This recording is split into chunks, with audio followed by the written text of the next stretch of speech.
মরে গেছে তার ছেলে, ওইভাবে কেমনে থাকে কন? আমি তো খবর পাইছি কাগজটা গুছাতে গুছাতে আমার আরো 10-15 মিনিট টাইম চলে গেছে। এত দূরে আমরা খুঁজে পাই না, আমরা এই ঠিকানা বের করতে করতে আমাকে 1-1.5 ঘন্টা টাইম চলে গেছে। আমরা আইছি, আমি কান্তি কান্তি ক্লান্ত, আমার শরীরে অসুস্থ, কোনো শক্তি নাই শরীরে। আর ওর মা মনের ভিতরে এত শান্তি যে আমার কাছে তো যাবে না, আমার কাছে তো থাকবে না, মরে গেছে তাও ভালো।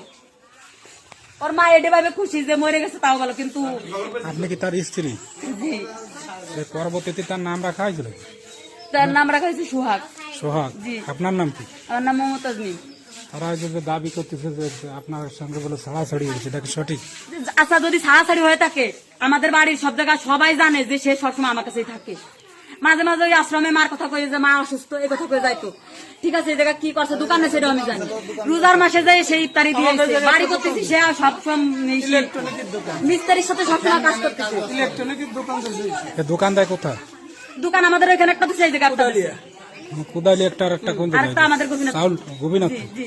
আপনার বাড়ি কোথায়? আমাকে মেরে গোপীনাথপুর। গোপীনাথপুর। ইনি কি গোপীনাথপুরে থাকতো নাকি? জি, সেও আমার সাথে গোপীনাথপুর থাকতো। এই রোজার মাসে যে ইফতারি দিয়েছে। আসছে কবে?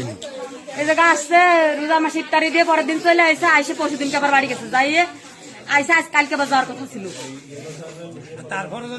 এখন আপনি কি মনে করতেছেন কি স্বাভাবিক আর মৃত্যু? যদি ডিভোর্স দিয়ে থাকে তাহলে সে সবসময় তো আমার সাথে যোগাযোগ, সবসময় যায় আসে, সবাই জানে যে আমার কাছে যায় আসে। এগুলো সবকিছু ভুয়া। ওর মা বুনি বানাইছে, বুঝছেন? আবার বিয়ে দেওয়ার জন্য ওর মা বুনি বানাইছে সব।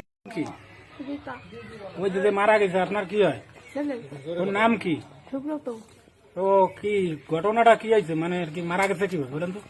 মারা গেছে কবে মারা গেছে? কালকে আমার ফোন দিয়ে কই নেই, সত্যি কথা কয় হাসপাতালে। তারা তো ওই যে এক পক্ষ দাবি করতেছে যে হত্যা করা হয়েছে, এটা কি সঠিক? দেহদি কথাবার্তা নিজের সাথে চলতে হত্যা করে, মানে তারা দাবি করতেছে, এটা সঠিক? সঠিক না কি? এইটা কোনোদিন সঠিক হয়? মা হয়েছে না, তোমার মা ছিল না? এলাকার জনগণ দেখছে সকলে দুর্বৃত্তরা